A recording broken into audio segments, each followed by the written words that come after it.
Hi, வணக்கம். நான் Michael from President's International Montessori School. I'm a Montessori trained person from AMI. Fine. Today we will be looking of a plus b the whole square formula. To explain to you about these formulas, I have taken one of the material made by Dr.Maria Montessori, which we used to use in our primary environment. The name of the material is decnomial square. I am not going to show you how to build a decnomial square today, but I will help you to understand how the decnomial square looks like. This is the material where it has 10 colors of squares and rectangles. In our primary environment, the aim of the material is not to give the formula to the children, but for your understanding, I am using this material. The decnomial square used to look like this. The child used to build decnomial square by using all the squares and rectangles. So a plus b the whole square formula is the formation of binomial square. Let us see how children are working in making the process of binomial square.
So in binomial square we have 4 parts, 2 squares and 2 rectangles.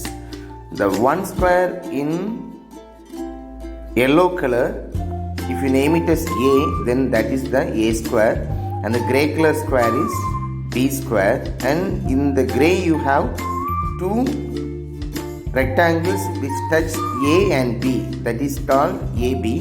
So A plus B the whole square is A square plus B square plus 2 numbers of AB, which makes A plus B the whole square.